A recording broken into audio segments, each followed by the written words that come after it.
Hello students, I am Dr. Anurag Srivastava from Bohra Institute of Management Sciences, and we are here to continue our discussion on the subject of quantitative techniques for managers, the subject in the second semester of your AKTU MBA.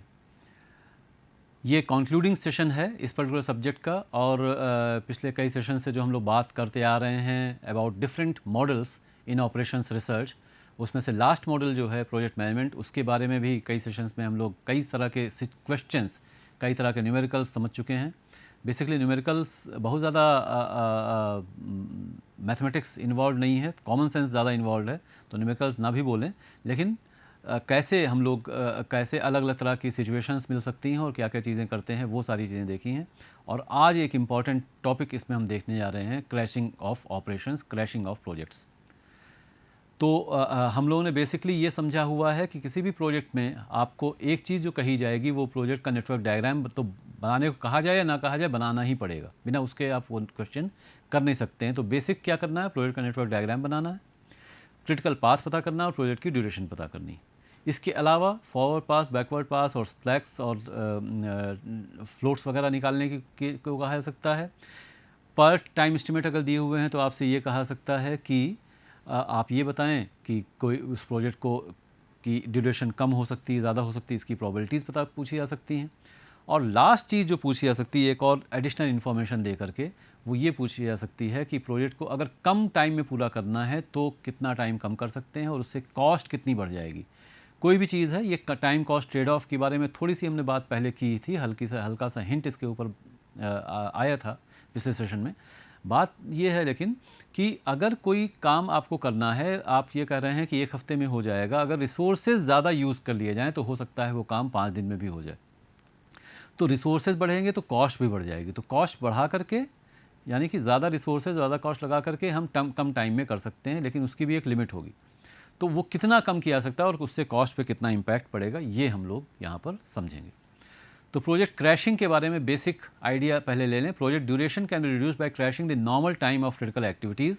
Critical activities को ही reduce करने से होगा, क्योंकि जो non critical activities हैं उनका time कम करने से कुछ नहीं होगा, क्योंकि क्रिटिकल एक्टिविटीज़ तो ज़्यादा टाइम ले ही रही, कॉस्ट बढ़ जाएगी और फ़ायदा कुछ नहीं होगा. The reduction in normal time will increase the total budget of the project. The decision maker will have to look at the time cost trade-off, a very important term in case of crashing of projects, for the various activities of the project. Certain activities can be expedited by crashing using additional resources. तो additional resources जब आप लगाएंगे तभी उनको crash किया जा सकता है, अन्यथा नहीं हो पाएगी. Crashing enhances direct costs like over time. जब क्रैश करेंगे तो जो कॉस्ट है वो बढ़ जाएगी. ओवर टाइम करना पड़ रहा है तो ओवर टाइम कॉस्ट बढ़ जाएगी. वेजेस एक्स्ट्रा देनी पड़ रही तो क्योंकि और ज़्यादा मान ली वर्कर्स को आप एम्प्लॉय कर रहे हैं तो वो बढ़ जाएगी. इमरजेंसी कॉस्ट ऑफ सर्विसेज, आपको कोई भी सर्विस अगर इमरजेंसी में चाहिए तो उसकी कॉस्ट ज़्यादा आपको पे करनी पड़ेगी. लेकिन इनडायरेक्ट कॉस्ट जो है वो घट सकती.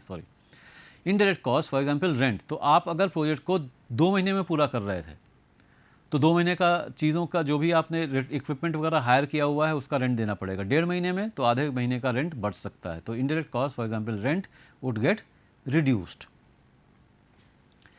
टिपिकली अगेन इस तरीके से एक क्वेश्चन क्रैशिंग का दिया जा सकता है. इतनी इन्फॉर्मेशन दी जा सकती है, इससे कम भी हो सकती है. फॉर एग्जांपल हो सकता है इंडायरेक्ट कॉस्ट के बारे में मेंशन ना किया जाए, इस कुछ इन्फॉर्मेशन साथ में दे दी जाए आपका कैलकुलेशन सिंप्लीफाई करने के लिए, लेकिन बेसिकली इस तरह से दिया सकता है. तो बेसिक इन्फॉर्मेशन इतनी तो आपको मालूम ही है, एक्टिविटीज़ दी हैं, प्रीडिसेसर्स दिए हुए हैं और टाइम दिया हुआ है. ये 3 तो रहेगा ही रहेगा किसी भी नेटवर्क डायग्राम में. इसके साथ साथ जो है अब कॉस्ट भी दी हुई है, नॉर्मल कॉस्ट कितनी है इन एक्टिविटीज़ को परफॉर्म करने के लिए, और अगर क्रैश करने की कोशिश किया जाए तो कितने टाइम में हो सकती है. तो NT stands for normal time, NC stands for normal cost, CT stands for crash time. तो अगर हम एक्टिविटी ए की ड्यूरेशन कम करना चाहें तो 9 हफ्ते से लेकर के हम उसको 6 हफ्ते तक ला सकते हैं. लेकिन ऐसा करने में कॉस्ट जो है वो 12,000 से बढ़ करके 18,000 हो जाएगी, ये ध्यान रखना है. तो 9 to 6 से कम नहीं हो सकता है, चाहे कुछ भी आप कोशिश कर लें, और कॉस्ट जो है उसमें 6,000 रुपये बढ़ जाएगी. फिर इसी तरह से 14 से 4 हफ्ते तक लाई जा सकती है एक्टिविटी बी. हर एक्टिविटी के लिए अलग अलग होगा. कोई एक्टिविटी ज़्यादा क्रैश की जा सकती है, कोई कम क्रैश की जा सकती है, कोई नहीं क्रैश की जा सकती है. एक्टिविटी एफ जो है नॉर्मल टाइम भी 6 है और क्रैश टाइम भी 6 है, इसको तो क्रैश नहीं कर सकते, ऐसी भी सिचुएशन हो सकती है। तो सबके लिए ये सारी चीज़ें आपको दी हुई है और इनडायरेक्ट कॉस्ट जो है वो भी दी हुई है 2000 पर वीक। तो क्या करना है, पहला काम, I am repeating, network diagram. तो ये बन गया हमारा नेटवर्क डायग्राम, जो इन्फॉर्मेशन दी हुई थी उसके बेसिस पर ये हमारा नेटवर्क डायग्राम है। जो बोल्ड मोटे एरोज जो हैं, they are depicting the critical path of the project, और जो ड्यूरेशन है क्रिटिकल पाथ की वो है 30 वीक्स। तो इस पर्टिकुलर प्रोजेक्ट को पूरा करने में 30 हफ्ते लगेंगे नॉर्मल टाइम के हिसाब से। ये चीज़ हो गई। अब हमें करना है, प्रोसीड करना है, आगे बढ़ना है, देखना है कि इसको हम इस नॉर्मल टाइम को, इस टाइम को, नॉर्मल टाइम नहीं, इस प्रोजेक्ट के टाइम को 30 से घटा सकते हैं तो कितना घटा सकते हैं, और घटाने में कॉस्ट कितनी हो जाएगी, कॉस्ट पे क्या इम्पैक्ट आएगा, ये समझना है। तो ये इतनी इन्फॉर्मेशन तो हमें दी हुई थी, ये सारी चीज़ें हमको दी हुई थी, इसके साथ डायरेक्ट कॉस्ट दी हुई थी। तो डायरेक्ट कॉस्ट जो है, डायरेक्ट कॉस्ट तो हमने ये जो दी हुई है, सारी एक्टिविटीज़ को परफॉर्म करने में जो टोटल कॉस्ट आ रही है वो आ रही है 1,08,000 रुपये। इनडायरेक्ट कॉस्ट जो है वो है 2000 पर वीक, तो 30 हफ्ते में वो लग गया 60,000 रुपये। तो टोटल कॉस्ट कितनी हो गई, वो हो गई 1,68,000 रुपये। इतनी आ रही है प्रोजेक्ट की टोटल कॉस्ट, 1,68,000।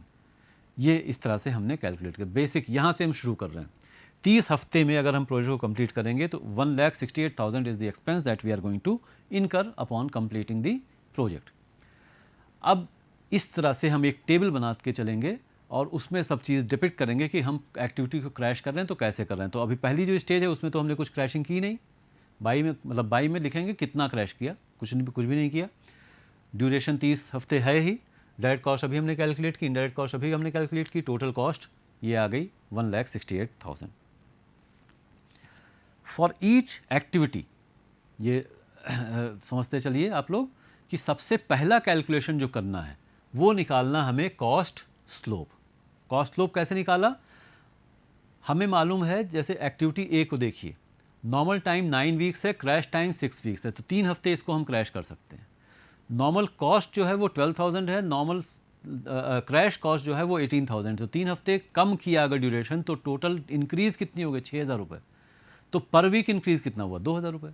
ये हम कैलकुलेट कर रहे हैं। इसका जो फॉर्मूला है वो क्या है, cost slope CS, this is equal to therefore crash cost minus normal cost upon normal time minus crash time.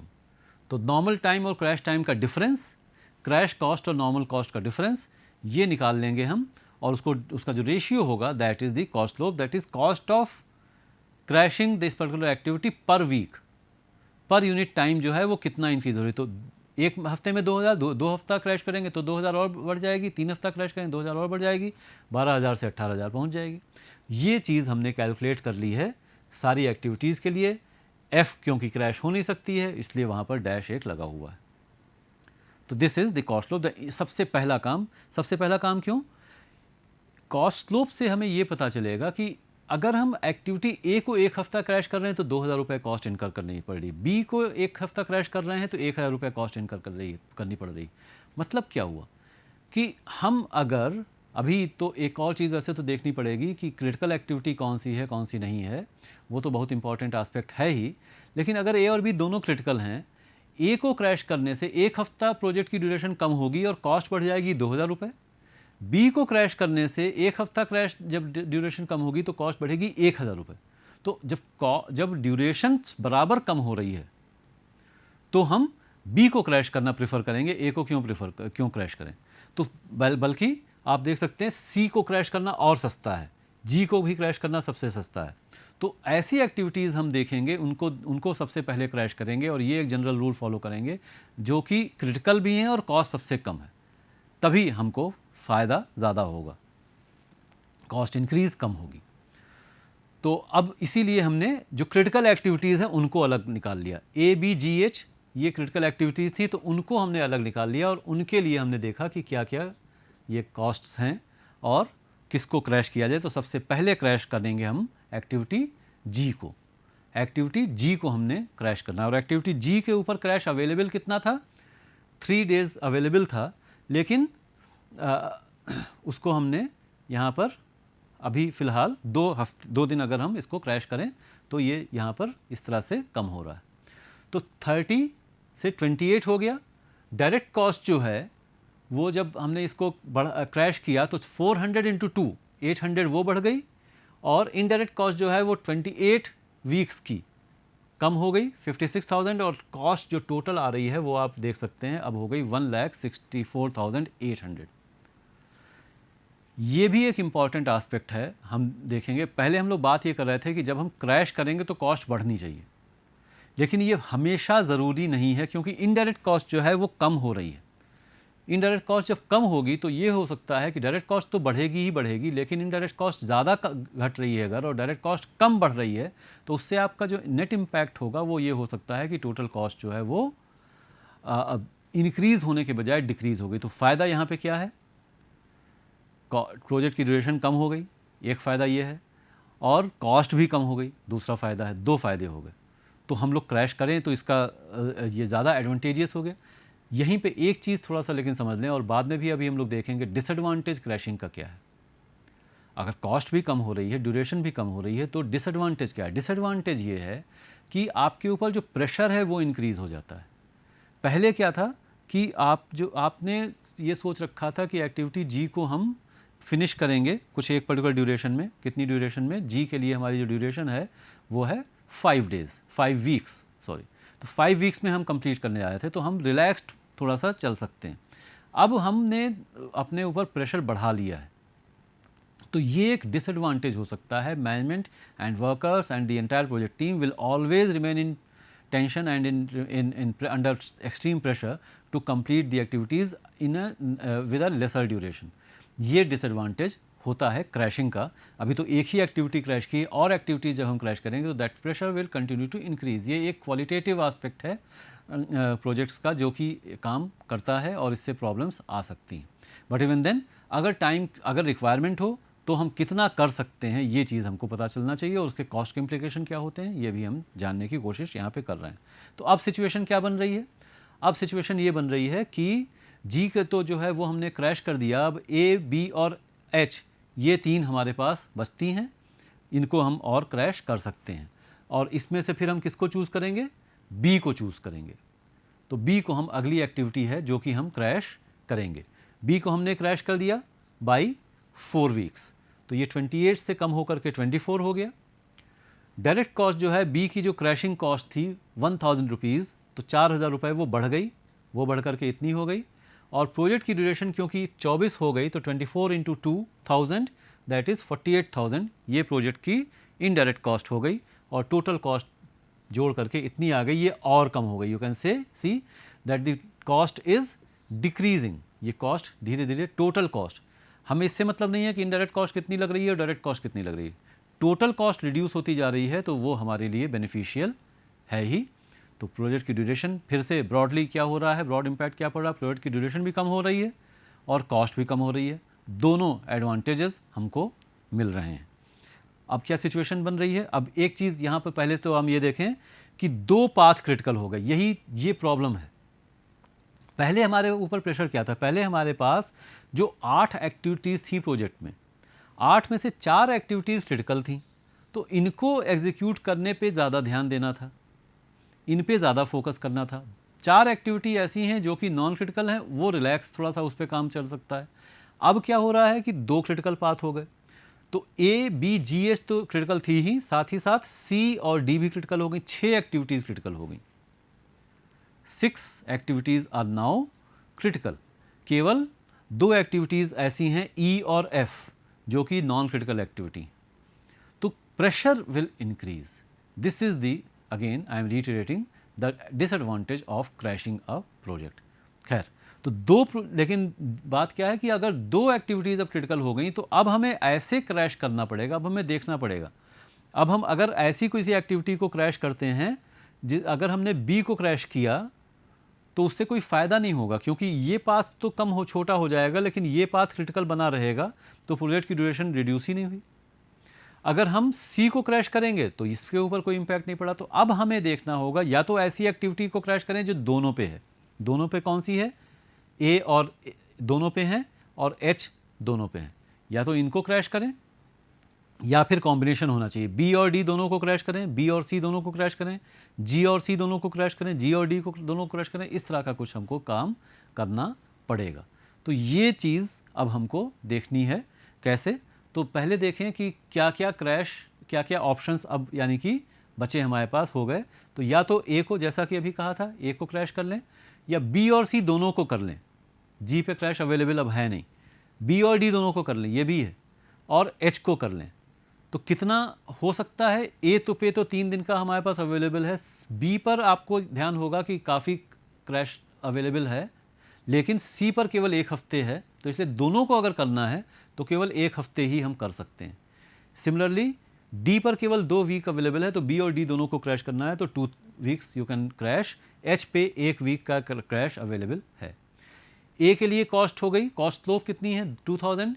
B और सी दोनों के लिए तो 1000 और 400 दोनों को हमने जोड़ दिया, 1400 हो गया। बी और डी दोनों के लिए 1000 और 6000, डी की क्रैश कॉस्ट 6000 है, दोनों को जब हमने जोड़ दिया तो 7000 टोटल आ रहा है। अब इन चारों ऑप्शंस में एक इंडिविजुअल एक्टिविटी का कोई मतलब नहीं है, जब कॉम्बिनेशंस की बात हो रही है तो चारों ऑप्शंस में जो मिनिमम है वो है 1400। तो अब हम क्या करेंगे? बी और सी को साइमल्टेनियसली क्रैश करेंगे। तो अगला ऑप्शन आ गया हमारा crashing B and C by 1 week, 24 से 23 हो गया। कॉस्ट जो है वो 1,0400 सॉरी वो उतनी बढ़ गई, ये हो गई, और इनडायरेक्ट कॉस्ट घट गई, और टोटल जो इम्पैक्ट हुआ 1400 इंक्रीज, 2000 डिक्रीज। तो अभी भी और भी डिक्रीज होकर के कॉस्ट ये कम हो गई, जो टोटल कॉस्ट है वो थोड़ी और रिड्यूस हो रही है। Gradually it is getting reduced. 1,68,000 से 1,60,200 पे हम आ गए हैं, कॉस्ट रिड्यूस हो गई, और 7 हफ्ते हमने प्रोजेक्ट की ड्यूरेशन भी कम कर रखी है। जो ड्यूरेशंस हैं अब वो 23 हो गया, 23 हो गया, 22 हो गया। अभी भी ये दोनों क्रिटिकल पाथ्स हमारे पास हैं। अब क्या ऑप्शन हमारे पास बचे? अब वो वाला ऑप्शन तो ख़त्म हो गया, बी और सी वाला तो ख़त्म हो गया।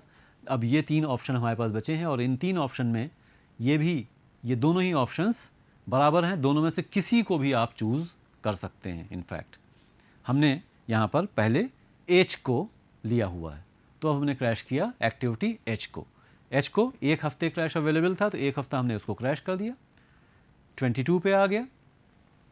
कॉस्ट जो है डायरेक्ट कॉस्ट वो 2000 बढ़ गई, 114,200 से 116,200 पे पहुंच गई, और इनडायरेक्ट कॉस्ट जो है वो 2000 कम हो गई। तो जो नेट इम्पैक्ट जो है वो कुछ भी नहीं हुआ। 1,60,200 पहले भी कॉस्ट थी, 1,60,200 अभी भी टोटल कॉस्ट आ रही है। प्रोजेक्ट की ड्यूरेशन हो गई 30 से लेकर के 22 वीक्स पे रिड्यूस होकर के पहुंच चुकी है। देन अब क्या ऑप्शंस हमारे अवेलेबल हैं? वही 2 क्रिटिकल पाथ्स हैं, तो 2 ऑप्शंस हमारे पास बचे हैं अब। ए या तो क्रैश कर लें, या तो बी और डी दोनों को क्रैश कर लें। तो ए को क्रैश करेंगे हम, क्योंकि वहाँ पर कॉस्ट का इंक्रीज जो है वो कम है, 2000 net is the increase of cost. A को हमने क्रैश किया। अगला जो स्टेप आ गया वो हो गया क्रैशिंग ए। ये वाला जो चार्ट है ये सबसे इंपॉर्टेंट है, क्योंकि ये आपका पूरा कंसोलिडेट करके बता रहा है कि कैसे कैसे आप क्रैशिंग के लिए प्रोसीड कर रहे हैं। बाई 21 पे आ गए, 2000 डायरेक्ट कॉस्ट बढ़ गई, 2000 इनडायरेक्ट कॉस्ट घट गई, और इसलिए नेट जो इम्पैक्ट है टोटल कॉस्ट उतनी ही बनी हुई है अभी भी।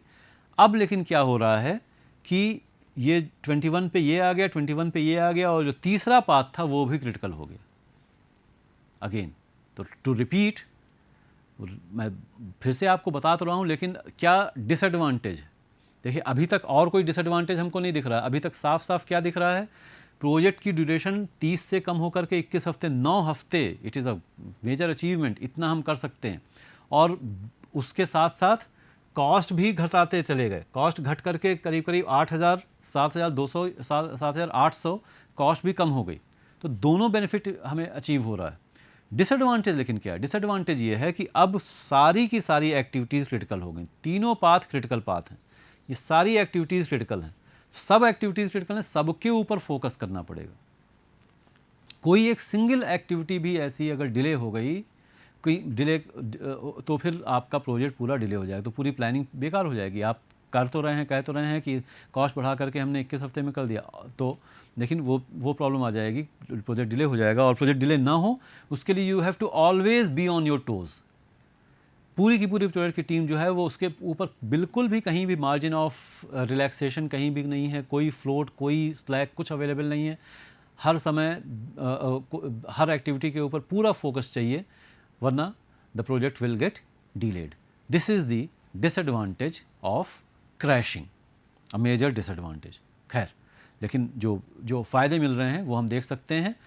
अगर टाइम कॉन्स्टेंट है तो फिर इस तरह से करना ही पड़ सकता है, और कई सिचुएशंस प्रोजेक्ट्स के एग्जीक्यूशन में ऐसी होती भी हैं कि रिसोर्सेज ज़्यादा भी लग जाएं तो भी टाइम कम करना है। यहाँ पे रिसोर्सेज भी कम हो जा रहे हैं, टाइम भी कम आ रहे हैं, तो ये तो बेनिफिशियल ही है। Time is of essence. If time is of essence, basically crashing का मतलब ये है कि टाइम के ऊपर ज़्यादा फोकस करना है, ये ध्यान रखना है। तो टाइम की अगर से हमें मतलब है, कॉस्ट से नहीं भी मतलब है, कॉस्ट की बात नहीं है, क्योंकि कॉस्ट जो है वो तो एक रिसोर्स है। तो रिसोर्स जो है, जब हम बात कर रहे हैं तो जो अगर आपको एफ़र्ट ज़्यादा लगाना पड़ रहा है तो ऐसा तो नहीं हो सकता। कॉस्ट रिड्यूस हो जाए ये हो सकता है, लेकिन एफ़र्ट रिड्यूस हो जाए ये नहीं हो सकता है। लेस एफ़र्ट से आप कम टाइम में प्रोजेक्ट को कंप्लीट कर लें, दैट इज़ नॉट पॉसिबल। तो कॉस्ट अगर कम हो भी रही है तो कम से कम एफ़र्ट तो बढ़ ही रहा है। तो एफ़र्ट के रूप में जो कॉस्ट आ रही है, वो जो इनकर करनी पड़ रही है, वो भी इममटेरियल एक तरह से हो सकती है अगर कहीं ऐसी सिचुएशन है कि प्रोजेक्ट में टाइम का कॉन्स्टेंट बहुत ज़्यादा है। तो और ये सिचुएशंस, ये ऐसी चीज़ें हम लोगों को प्रोजेक्ट्स में अक्सर मिल सकती हैं कि नहीं, इसको जल्दी करना ही करना। कई तरह की चीज़ें हो सकती हैं। आप एक कोचिंग कर रहे हैं तो कोचिंग में क्रैश कोर्स होता है। वो क्रैश कोर्स क्या है?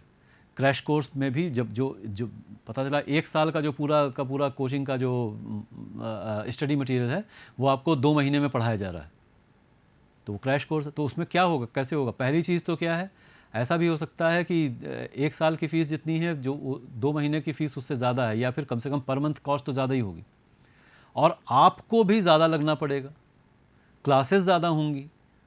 अगर जो साल भर का कोर्स है उसमें रोज़ 2 क्लासेस हो रही हैं, तो 2 महीने के कोर्स में रोज़ 5 क्लासेस होंगी। इस तरह की चीज़ें हो सकती है। आपको मेहनत ज़्यादा करनी पड़ेगी। तो यही चीज़ है क्रैशिंग, प्रोजेक्ट्स में भी यही चीज़ है। The same situation is here also. तो खैर, इतना हम क्रैश कर चुके हैं, अब तीनों पाथ क्रिटिकल हो गए हैं। अब क्या करेंगे? अब क्या ऑप्शंस आपके पास अवेलेबल है? अब जो बचा हुआ क्रैश अवेलेबल है वो इतना है, और ऐसा कॉम्बिनेशन इसमें से हम निकालेंगे जिससे कि तीनों पाथ्स के ऊपर असर पड़े। तो वो क्या कॉम्बिनेशंस हैं? या तो ए और ई को दोनों को एक साथ क्रैश कर दें, एक ऑप्शन ये है, और या फिर बी, डी और ई तीनों को एक साथ करें। ए और ई को क्रैश करेंगे तो ये तीनों असर पड़ जाएगा। बी डी ई को करेंगे, बी डी ई, तो भी ये हो जाएगा। एफ क्रैशेबल थी ही नहीं, एच पूरी तरह से क्रैश हो चुकी है, सी क्रैश हो चुकी है, जी क्रैश हो चुकी है। तो इसके अलावा कोई और कॉम्बिनेशन हमारे पास अवेलेबल नहीं है। ए और ई दोनों को क्रैश करेंगे तो जो कॉस्ट बढ़ जाएगी वो 4,000 रुपये बढ़ेगी। बी डी ई तीनों को क्रैश करेंगे तो टोटल कॉस्ट जो इंक्रीज़ होगी वो 9,000 होगी। तो ऑप्शन हमारे पास क्या है? वो है, बेटर ऑप्शन है 4,000 वाला। इसको अगर हम क्रैश करेंगे तो हमारी कॉस्ट पे इनमें जो इम्पैक्ट आएगा वो कम आएगा। क्रैश अवेलेबल जो है वो दोनों में जो मिनिमम वाला होगा या तीनों में जो मिनिमम होगा वो यहाँ पर आएगा। तो वो चीज़ यहाँ पर आ रही है, आप देख सकते हैं। ई के ऊपर मिनिमम 1 वीक ही अवेलेबल है, तो इसलिए दोनों में, क्योंकि ई एक्टिविटी है, इसलिए यहाँ पे भी 1 ही क्रैश हो सकता है, ये भी 1 ही वीक क्रैश किया सकता है। तो अगला ऑप्शन ये हो गया। ए और ई को साइमल्टेनियसली क्रैश कर लिया हमने, 1 वीक क्रैश किया, 20 वीक्स हो गई, कॉस्ट बढ़ करके 1,18,200 से लेकर के 122,200 इतनी हो गई। जो इनडायरेक्ट कॉस्ट है वो 2,000 घट गई, और अब जो इम्पैक्ट होगा वो 2,000 इंक्रीज़ का हो जाएगा। तो ये यहाँ तक कॉस्ट घट रही थी और अब कॉस्ट इंक्रीज़ होने लगी। इस तरह की सिचुएशन हमको मिल रही है। जो ड्यूरेशन हो गई वो 20 डेज़ हो गई, और अब फर्दर क्रैशिंग पॉसिबल नहीं है, क्योंकि जो एक ऑप्शन अब अगर बच रहा है तो वो ये वाला बच रहा है, लेकिन वो ई का ही ऑप्शन है और ई को हमने क्रैश कर दिया। तो अब ये वाला भी ऑप्शन ख़त्म हो जाएगा, सारे ऑप्शंस हमारे ओवर हो चुके हैं। इतना क्रैश ही पॉसिबल था। तो इसमें अब क्या क्या चीज़ें पूछी जा सकती हैं? ये क्वेश्चन तो लंबा है, तो दो तीन तरह से पूछा जा सकता है। आपसे कहा सकता है कि आप केवल इस प्रोजेक्ट को जो है क्रैश करके 24 डेज़ तक ले आइए, और उसका क्या इम्पैक्ट होगा ये पूछा जा सकता है। ये पूछा जा सकता है एक छोटा इससे क्वेश्चन लेकर के कि आप मैक्सिमम कितना क्रैश कर सकते हैं ये बता दीजिए, और उससे रिलेटेड कॉस्ट कितनी होगी ये बता दीजिए। दूसरी चीज़ हो गई। तीसरी चीज़ जो पूछी जा सकती है वो ये है कि इस क्रैश के इस प्रोजेक्ट के लिए ऑप्टिमम कॉस्ट क्या होगी, ये बता दीजिए, यानी कि मिनिमम कॉस्ट क्या होगी। तो जब तक रिड्यूस हो रहा है तो तब हमको यहाँ तक तो करना ही पड़ेगा, और इसके बाद हम कहेंगे कि यहाँ से आकर के कॉस्ट इंक्रीज़ होने लगी है, तो 21 डेज़ एक्चुअली 23 से लेकर के 21 इतने तक मिनिमम कॉस्ट अचीव हो रही है। तो this is the optimum duration of the project and optimum cost is 1,60,200। तो ये इस तीन अलग अलग चीज़ें आपसे पूछी जा सकती हैं। इस तरीके से आपसे ये क्वेश्चन पूछा जा सकता है। क्रैशिंग के एडवांटेज डिसएडवांटेज थोड़ी सी तो बात हम लोगों ने की ही थी, ये थोड़ा सा और हम लोग समझ लें एक बार और। The advantage of crashing, project duration जो है वो रिड्यूस हो ही रही है, overall cost of the project में ऑल्सो डिक्रीज, जैसा कि हम लोग देख रहे हैं। लेकिन डिसएडवांटेज क्या है, टोटल जो नेट इम्पैक्ट एक तरह से है, कॉस्ट इंक्रीज का पोटेंशियल ज़्यादा होता है और अल्टीमेटली इंक्रीज तो हो ही रही है। Work pressure and pressure on resources that also increases, this is one major disadvantage of crashing of projects. जैसी ज़रूरत हो उसके बावजूद अगर टाइम कॉन्स्टेंट है तो हमें प्रोजेक्ट को क्रैश करना ही पड़ेगा, और करेंगे तो कैसे करेंगे, कैसे क्रिटिकल एक्टिविटीज़ को ही क्रैश करेंगे और किस तरह से उन पे फोकस करेंगे, ये सारी चीज़ें हम लोगों ने इस सेशन में देखी हैं। Thank you, all the best.